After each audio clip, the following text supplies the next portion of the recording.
നമ്മുടെ മീൻ കറി കണ്ടില്ലേ, ടെക്സ്ചർ നല്ല അടിപൊളി കറിയാണ്. കുറച്ച് നമുക്ക് ഗ്രേവി വേണം, അതാണ് ഇത്ര ഗ്രേവി വെച്ചിട്ടുള്ളത്.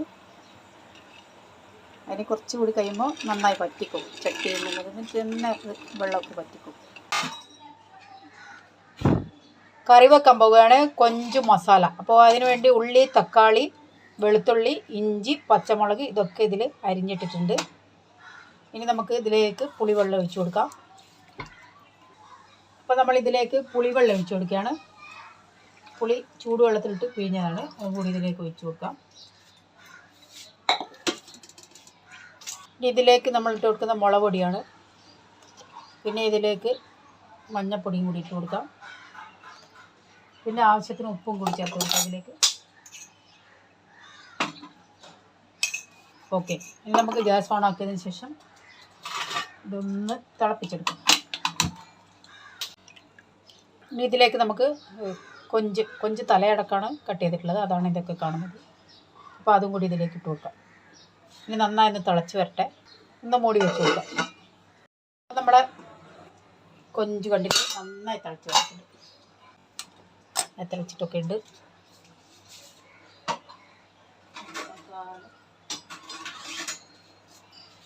സ്പൂണിട്ടൊന്നും എടുക്കുന്നുണ്ട്.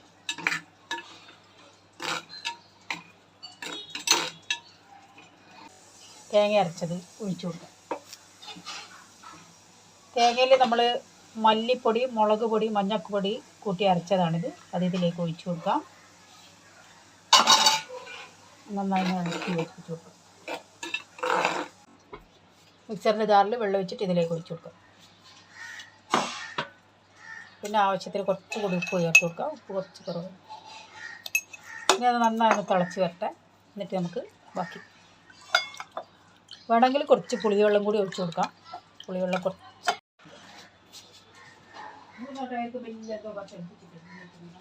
അപ്പോൾ നമ്മളെ കറിയിൽ നന്നായി തിള വന്നിട്ടുണ്ട്.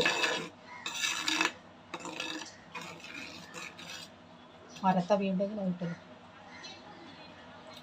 ഉപ്പ് കുറവാണ്, കുറച്ചും കൂടി ഉപ്പൊക്കെ ഇട്ട് കൊടുക്കാം.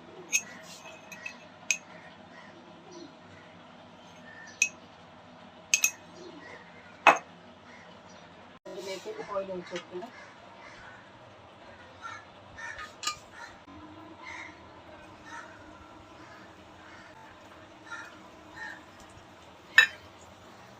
അപ്പോൾ ചെറിയുള്ളി നന്നായി വാടി വന്നിട്ടുണ്ട്, നല്ല കളറൊക്കെ മാറിയിട്ടുണ്ട്.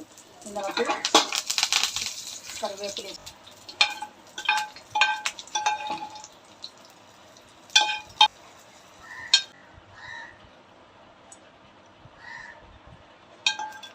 നമുക്ക് അതേ ഓയിലിലേക്ക് കുറച്ച് ഓയിലും ബാക്കി വെച്ചിട്ട് ഇതിലേക്ക് നമുക്ക്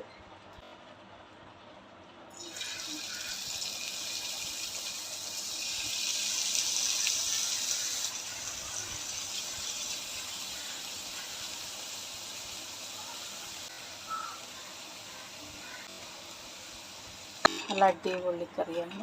കുറച്ച് നമുക്ക് ഗ്രേവി വേണം, അതാണ് ഇത്ര ഗ്രേവി വെച്ചിട്ടുള്ളത്. അതിന് കുറച്ചുകൂടി കഴിയുമ്പോൾ നന്നായി പറ്റിക്കും. ചട്ടിയിൽ നിന്ന് തന്നെ വെള്ളമൊക്കെ പറ്റിക്കും.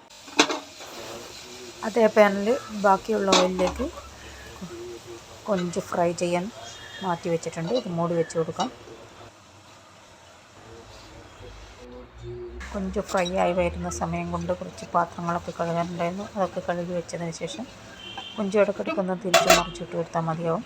അപ്പോൾ നമ്മുടെ ചോറിലെ വെള്ളമൊക്കെ വാർന്നിട്ടുണ്ട്, അത് എടുത്ത് മാറ്റിയിട്ട് നമുക്ക് ഒരു പ്ലേറ്റിലേക്ക് സെർവ് ചെയ്യാം. കൊഞ്ച് കണ്ടില്ലേ, അതും ഇവിടെ നന്നായി ഫ്രൈ ആയിട്ടുണ്ട്. ഇവിടെ ഒരു ചെറിയ പഴയ ചീനച്ചട്ടിയിൽ കുറച്ച് പൊട്ടറ്റ് സ്ലൈസ് ആക്കിയത്, നേർമയായി സ്ലൈസ് ആക്കിയത്, മുളക് മഞ്ഞൾ ഉപ്പ് ചേർത്ത് മിക്സ് ചെയ്തിട്ട് പൊരിക്കാൻ വെച്ചിട്ടുണ്ട്. എൻ്റെ ചെറിയ മോന് ഭയങ്കര ഇഷ്ടമാണത് വേണ്ടിയിട്ട്. പിന്നെ നമ്മുടെ കറികൾ ചോറിലേക്ക് വിളമ്പി കൊടുക്കാം. സൈഡിൽ നമുക്ക് കൊഞ്ച് ഫ്രൈയും ഉരുളക്കിഴങ്ങ് ഫ്രൈ ചെയ്തതും വിളമ്പിയിട്ട് നമുക്ക് ഭക്ഷണം കഴിക്കാം.